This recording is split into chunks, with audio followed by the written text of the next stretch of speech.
سورہ انفال آیت نمبر 56۔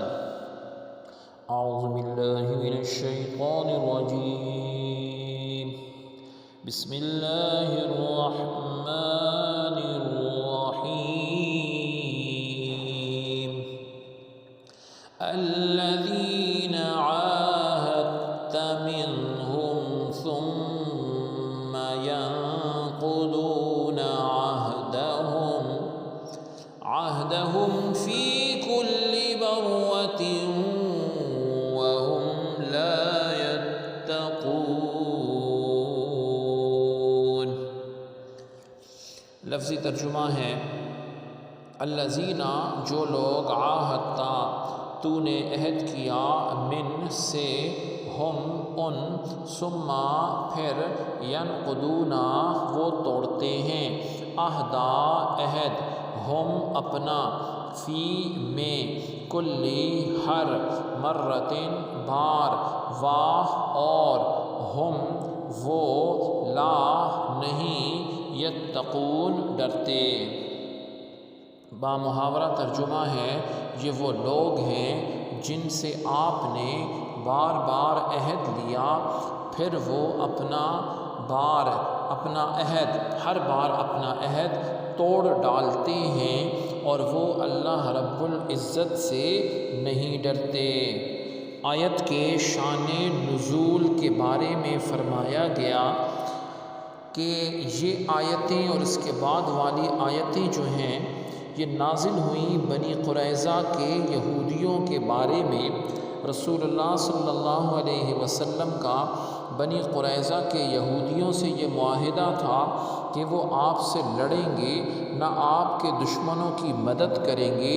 مشرکین مکہ نے جب نبی علیہ السلام سے جنگ کی تو اس وقت بنی قریظہ نے یہ عہد توڑا اور ہتھیاروں سے ان مشرکین کی مدد کی۔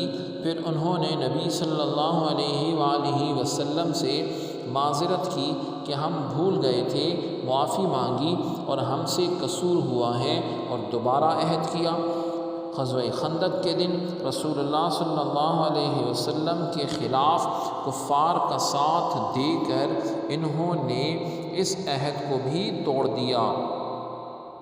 پھر آگے فرمایا کہ اللہ رب العزت سے نہیں ڈرتے، یعنی وہ نہ اللہ رب العزت سے ڈرتے ہیں، نہ عہد شکنی کے خراب نتیجے سے ڈرتے ہیں، نہ اس سے شرماتے ہیں۔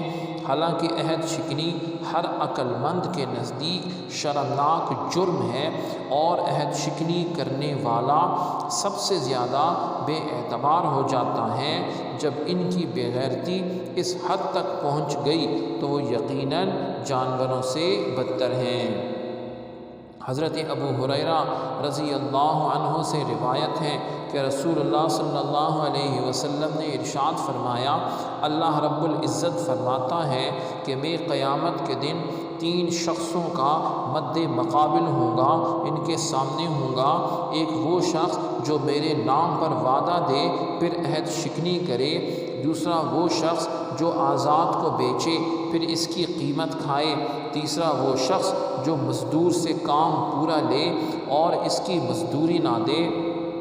حضرت علی المرتضیٰ رضی اللہ عنہ سے روایت ہے کہ نبی صلی اللہ علیہ وآلہ وسلم نے ارشاد فرمایا، مسلمانوں کا ذمہ ایک ہے، جو کسی مسلمان کا عہد توڑے تو اس پر اللہ تعالیٰ، فرشتوں اور تمام انسانوں کی لعنت ہے، نہ اس کا کوئی فرض قبول ہوتا ہے، نہ عبادت اور نہ ہی نفل۔